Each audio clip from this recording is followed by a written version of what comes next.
పాదం గురించి చాలా వర్ణించి చెప్పాడు. ఇక్కడ దాన్ని కుంచిత పాదం అని చెప్పడం జరిగినది.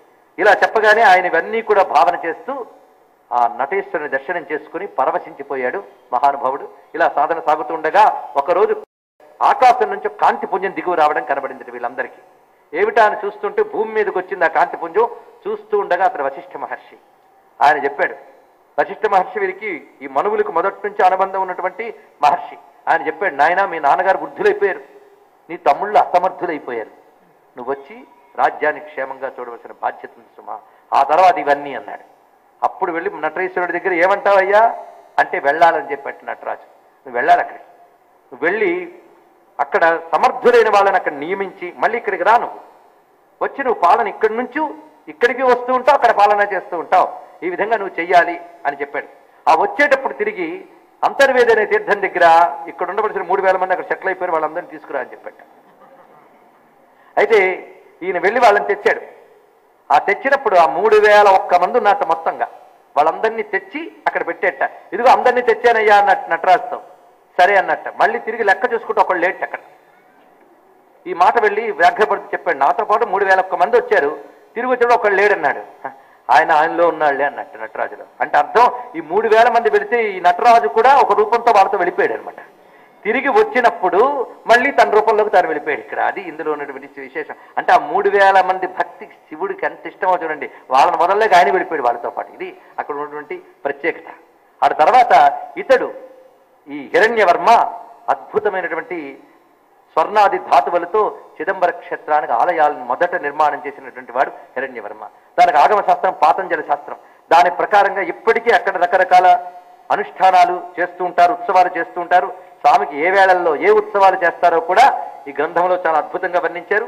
ఇందులో ప్రధానంగా మార్గశీర్ష మాసంలో ఆర్ద్రా నక్షత్రంతో కూడిన శుభదినంలో అందరూ మహర్షులు మహాత్ములు అందరూ ఇక్కడ ఉంటారు. అప్పుడు పరమేశ్వరునికి జరిగేటువంటి అభిషేక వర్ణన కూడా చెప్పబడుతున్నది.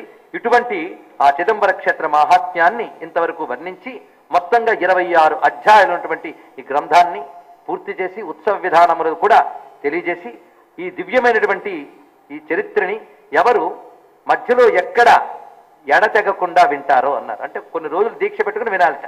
విన్నా పఠించినా పారాయణ చేసినా నటేశ్వరుని యొక్క అనుగ్రహం లభిస్తుంది అని చెప్పారు. ఇది చిదంబర నటేశ మహాత్మ్యము అనబడేటువంటి దివ్య గ్రంథం. ఇది మనం ప్రధానంగా తీసుకున్నటువంటి విషయం. దీనికి మనం ఇతర ఆగమ శాస్త్రాల్లోనూ ఇతర భక్తిభరితమైన స్తోత్రాల్లో ఉన్న విశేషాలు తీసుకున్నాం. అంతేకాదు ఈ చిదంబరేశ మహాత్మ్యంలో జైమిని మహర్షి ఈ దివ్యక్షేత్రానికి వచ్చి నటరాజు యొక్క దివ్య నాట్యాన్ని చూసి ఆయన చేసిన స్తోత్రం ఒకటి వేదపాద స్తోమని చాలా అద్భుతమైనది ఉంది. ఆయన వచ్చాడు చూశాడనే విషయం చిదంబరేశ మహాత్మ్యంలో ఉంది. ఆ స్తోత్రం కూడా ఇప్పుడు లభిస్తోంది. చాలా శక్తివంతమైన స్తోత్రం అది వేదపాద స్తవం. జైమిని మహర్షి అంటే తెలుసు కదా, మీమాంసా శాస్త్రంలో మహాత్ముడు, వ్యాస మహర్షి యొక్క ప్రత్యక్ష శిష్యుడు జైమిని. ఇది కాకుండా శౌనకుడు అనే ఒక మహర్షి, మన సూత పౌరాణికుడు శౌనకుల గారు, ఈ ప్రత్యేకమైన శౌనక మహర్షి ఈయన ఇక్కడ పరమేశ్వర దర్శనం చేసుకున్నట్ట. ఈ శౌనకునికి కూడాను వ్యాసుడు స్వయంగా విశేషమని చెప్పినట్లుగా, పైగా నందీశ్వరుడు శౌనకునికి మంత్రోపదేశం చేసినట్లుగా కనిపిస్తుంది. ఈ శౌనకునికి నటరాజు దర్శనమిచ్చి నువ్వు రుక్సాకలు కొన్నిటికి ద్రష్టమవుతావు అని, అలాగే బహురుచాగమము అనేది నీ వల్ల వర్ధిల్లుతుంది అని చెప్పాడు. అంటే ఇక్కడ నటరాజు వల్ల అనేక శాస్త్రాలు విశ్వం వ్యాపించాయి అనేక మంది ఋషుల ద్వారా. కనుక నటరాజు ఈశాన సర్వ విద్యానాం ఈశ్వర సర్వభూతానం.